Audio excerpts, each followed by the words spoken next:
What happens to all the old stuff with no adoption? What happens to the ADAs and the XRPs?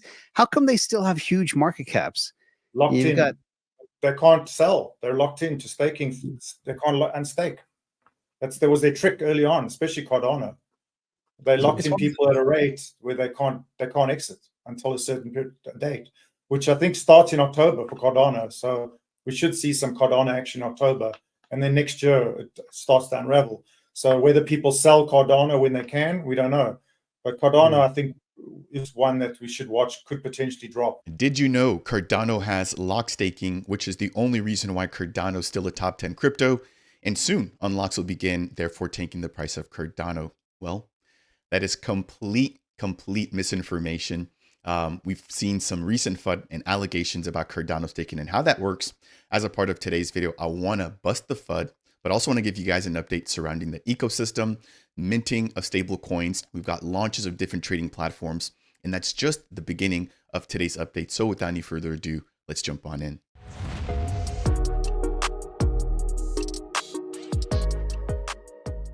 What's up, ADA Nation? Welcome into Dapp Central, your home for everything blockchain and crypto. I'm your host here, Fareed. As a part of today's update, we're breaking down all of the latest news, highlights, and updates going on in the thriving ecosystem.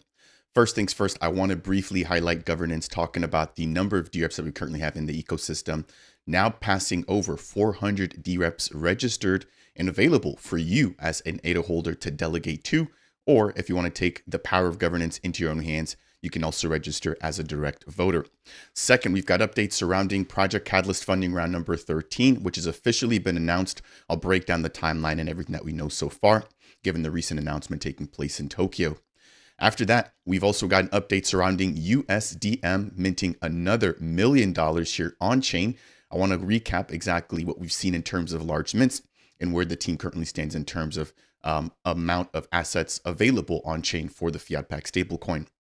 Now, right after that, we've got updates here. I've actually chatted not too long ago with Travis Bailey from the official Rocket team from jpeg.store, which basically is a competitor to Snec.fun, also Pump.friend. And I want to highlight exactly what we can expect from a timeline perspective for both of those two upcoming platforms. Right now, as it stands, only Snec.fun is currently live on the mainnet. As we get ready to wrap up, we've got WingRiders V2, which has officially been released. I want to highlight the release of the platform, some of the brand new features. And then last but not least, I want to highlight a giveaway. And then as we get ready to close out today's video, there's been a little bit of FUD from a pretty big name here within the crypto space who covers Solana. That is by none other than Invest Answers. I think his name is James. So I want to play a brief clip here of a couple of people that he had on his channel and some speculation that they were doing about staking on ADA and exactly why Cardano remains a top 10 cryptocurrency. And it's 100% inaccurate. So I want to set the record straight there, highlight where they've messed up, and exactly why we're constantly seeing a lot of FUD coming towards ADA. If it's your first time stopping by, my goal is to help you find your footing here within the ever-growing and ever-changing Cardano network. If you appreciate content like this, make sure to smash that thumbs up on the way in. If it's your first time stopping by, consider subscribing. And last but not least, if you have any questions, comments, or concerns, leave them down below. I am also a single stake pool operator. If you'd like to support me in my mission to educate the broader ecosystem, consider delegating with the official Dapp Central Stake Pool, which is stake pool ticker DAPP. Jumping right on in here, we've got the very first set of news updates here talking about available DREPs. So for anybody who isn't aware, I'll leave the link to this down below. It's available at 1694.io. This is actually built out by the same team that's built out Lido Nation, which basically has become the one-stop shop or the one place to go to when it comes to Project Catalyst. And they've got an entire ecosystem of different platforms here. So just clicking on the ecosystem option here at the very top, we've got access to gov.tool, which allows for you to see and review all of the ongoing governance proposals and actions. There's also a proposal discussion forum, which allows for you to do just that, discuss and get a little bit more nuanced about each proposal that's currently out there.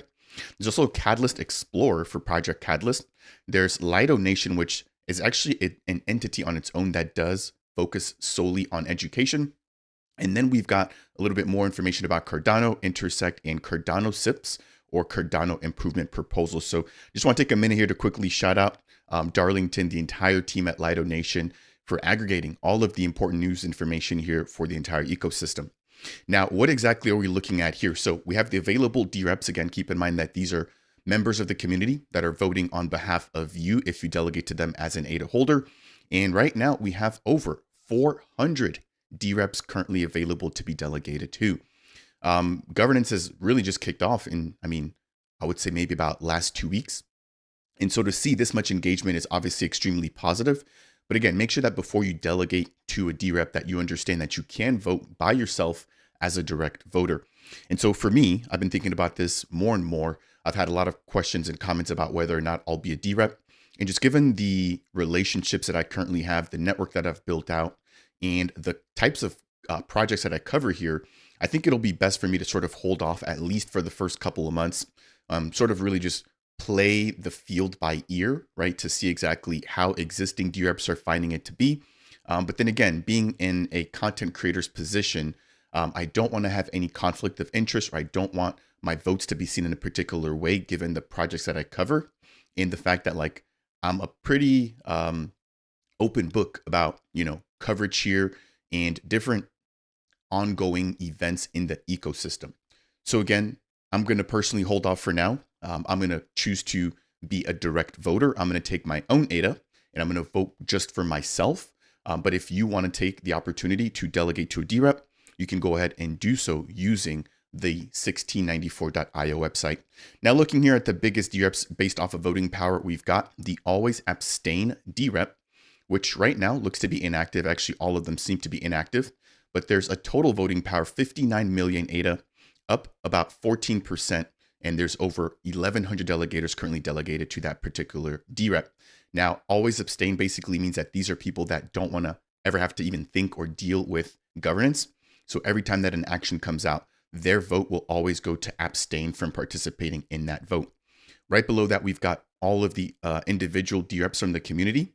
We actually got some pretty cool tags so you can actually see whether DREP has a particular name. So we've got Hosky, Eternal, and then we have the Always No Confidence DREP. So this particular DREP always votes for a motion of no confidence, stating that they don't feel confident in the current sitting members that we have in the ICC or the CC, depending on whether you want to refer to it as the Interim Constitutional Committee or just the Constitutional Committee. Again, right below that, we've got additional DREPs, and you can jump through all the way to the back in order to see who's applied or who you can quickly go ahead and delegate your vote to. Again, I do appreciate everybody who's shown me personally support in terms of letting me know that you guys would be willing to delegate to me as a DREP. I just want to make sure that I don't jump the gun, that I understand the responsibilities, the requirements, and just the overhead that comes with reviewing all these governance actions that will be coming down the pipes. I'm a content creator first and foremost, and I just want to make sure that I'm able to continue to deliver on my content first before I take on any new endeavors that might inhibit my particular passion and aspiration, which is again to educate and create these types of videos for you. Now that said, if you guys have enjoyed any portion of today's video so far, I would appreciate you if you could smash that thumbs up. If it's your first time stopping by Dapp Central and you want more content like this, consider subscribing. And last but not least, if you have any questions, comments, or concerns, leave those down below. Moving on over, we have a Cardano-based event taking place. I want to say it is in Japan. And we've seen Charles Hoskinson, Chris Baird, Tim Harrison. All of the big names from IOG all in attendance, which obviously is good for, visibility and engagement in that particular area. But we now have the official release of the fund round 13, or the Project Catalyst funding round number 13 timeline, which has been revealed. Now, keep in mind that there's two portions here. So I'll get myself out of the way there, but there's the general category, and then there's also the real world partner integrations category, which was just released for funding round number 12 about 3 or 4 months ago for the very first time. We've seen a total of 8 million ADA allocated for that. And that was again during funding round number 12. But we're still waiting on the clarification or the timeline for that particular category this go around. But just generally speaking, for everybody else that is not a part of the RWI category, we have the official announcement of fund number 13 taking place on September 11th. We have the official launch taking place on September 25th, so just right around the corner, and then submissions officially opening up on the 26th. Now, there's going to be a submission deadline where there's basically like a pens down portion that'll be taking place on October 10th. And then there's a finalization deadline where You can't create any new proposals, but you can edit any existing proposals that were submitted before the 10th. In addition, we've got reviewer registration taking place on October 3rd through the 20th, and then the community review stage taking place between October 24th through November 21st. Keep in mind, you can get paid to review Project Catalyst proposals. So you can sign up, and if you're not proposing, you can review or you can just vote. And either of those two other roles, either voting or just reviewing, does reward you with ADA. Of course, if you're a proposer, you still can vote and you still can review, but of course, your main bread and butter would be the actual funding that you receive from your proposal. Jumping back in, we've got voting taking place between November 28th through December 12th, followed by the voting results announced on December 16th, and then the official onboarding of those projects from funding round 13 taking place on January 7th.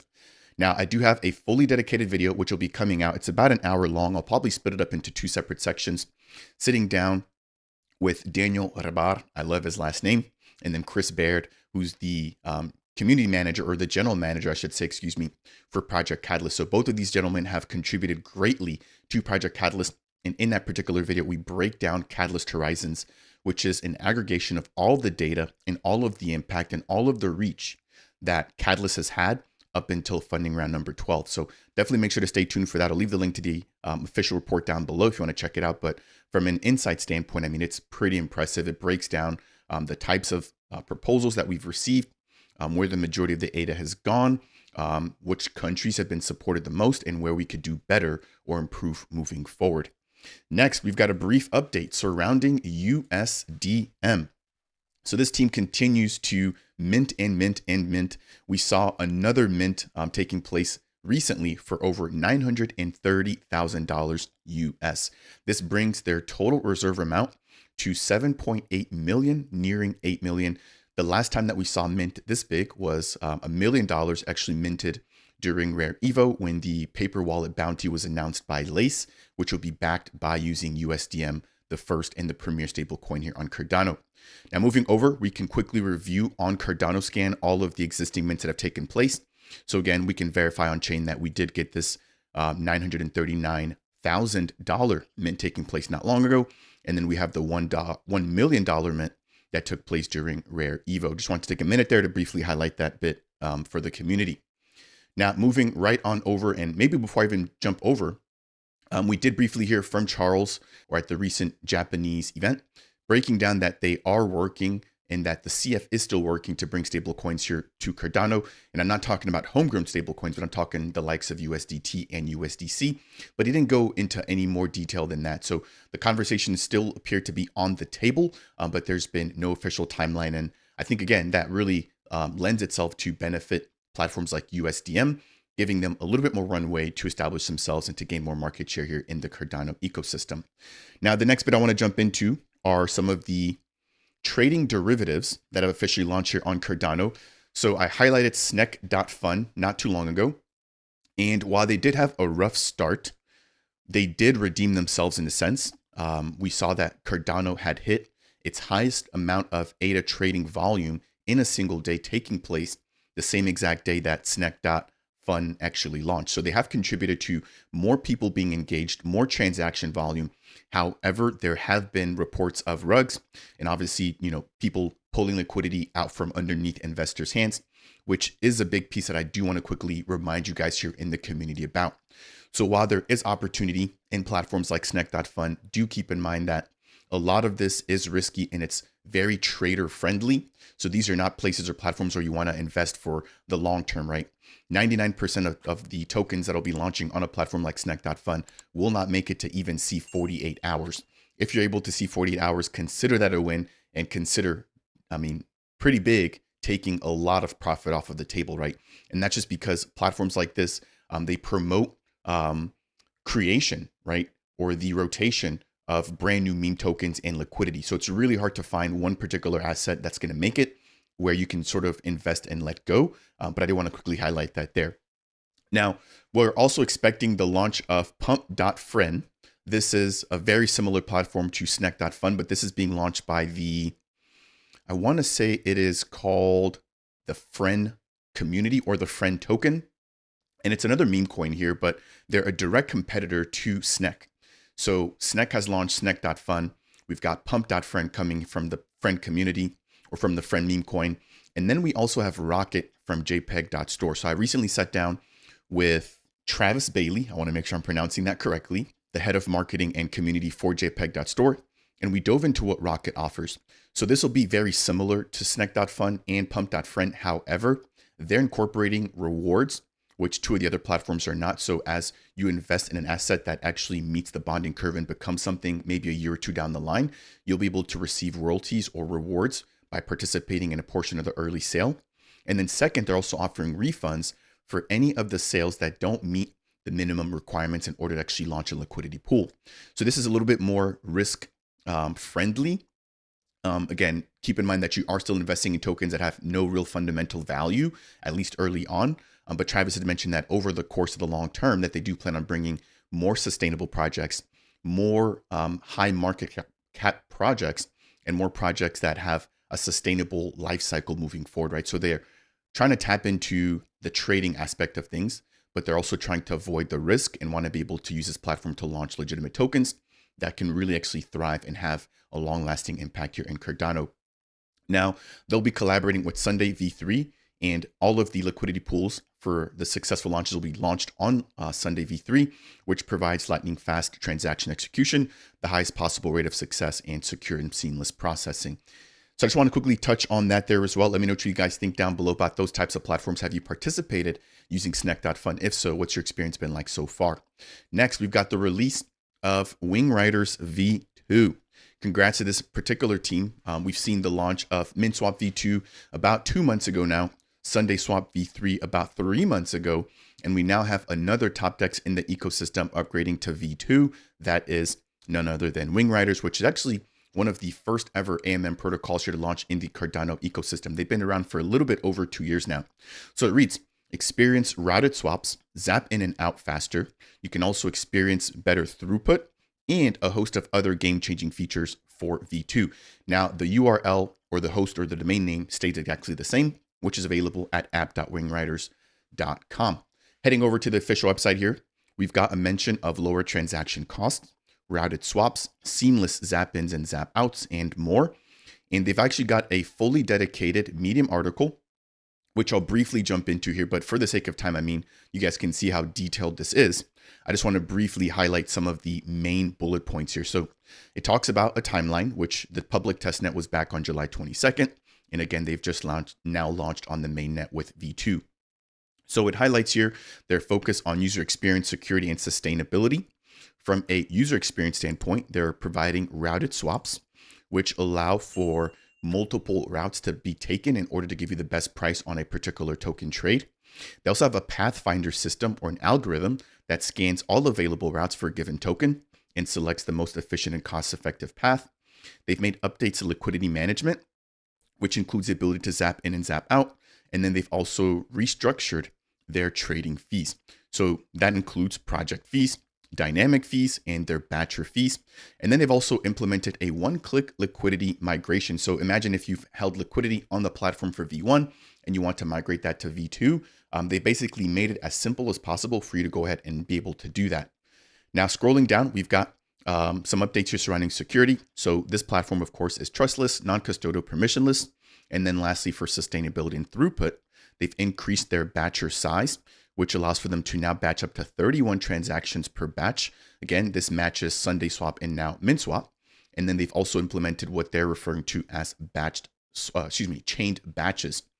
I believe that's really it there. I do want to quickly close out by highlighting the fact that the team is doing a 100,000 WRT giveaway, which comes out to about $1,000 or so dollars, or actually about $2,000 or so dollars, about 55 to 5,600 ADA.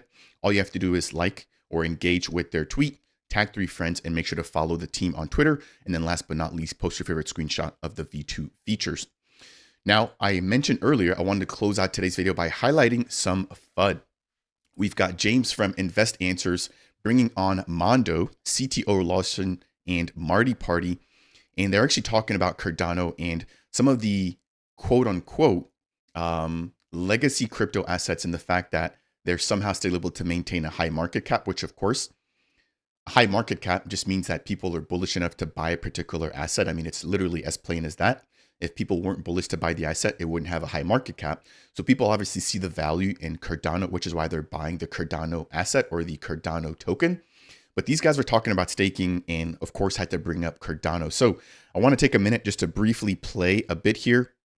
And once we wrap this up, I want to give you guys my 2 cents as to why we're seeing so much misinformation, why we're seeing so much FUD.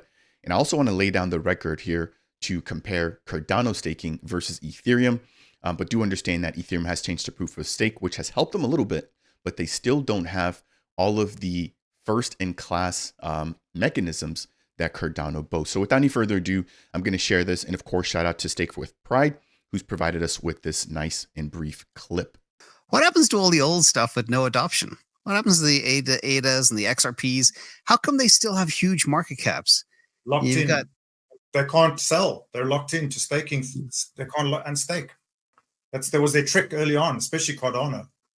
They locked in people at a rate where they can't exit until a certain date, which I think starts in October for Cardano. So we should see some Cardano action in October, and then next year it starts to unravel. So whether people sell Cardano when they can, we don't know. But Cardano, I think, is one that we should watch, could potentially drop. So you guys just heard that gentleman there, Marty Party. Again, I'm not going to beat too much on James here because he's not the actual one that said it. But Marty mentioned the fact that people are locked in Cardano, which is why the market cap is currently where it's at. And he mentioned specifically they're locked into staking. Well, if Marty had done just even an ounce of research, you would have quickly realized that Cardano provides the best and the most advanced staking technology here when it comes to the entire blockchain space. And that's done through the Ouroboros consensus mechanism. And so Cardano being proof of stake, we're using our ADA to vote for who we basically put our trust in to keep the network running, which are SPOs. And you have the ability to delegate as little as 1 ADA all the way to as much ADA as you want to a particular stake pool. Now, keep in mind that there is a maximum ADA that you can actually delegate to a pool before you start to lose or diminish rewards, which right now is about 70 million ADA, but there's no limit on how much ADA you can actually stake. Second, there is absolutely no lock staking on Cardano. And so I'm puzzled at how people who label themselves, I should say, as crypto macro analysts, as Marty has done, that have no clue what's going on with one of the biggest blockchains here, of course, Cardano being a top 10 chain, and not understanding that Cardano doesn't have locked staking. So again, I'm not sure if they're doing this on purpose or if this is just complete misinformation, but the Cardano community was very quick to community note that particular clip, to also follow up with James and Marty to let them know that what they were basically stating to their audience was completely 100% wrong. And this was the response that we actually got from James. So he states, "I apologize, but I lack experience with ADA staking, and am not familiar with the associated unlock periods or other related processes." Now, this is after the community's told him that there's no unlocks needed. And he still doubles down stating, "I'm not familiar with the process or unlocks." There's no unlocks, buddy. It's as simple as that.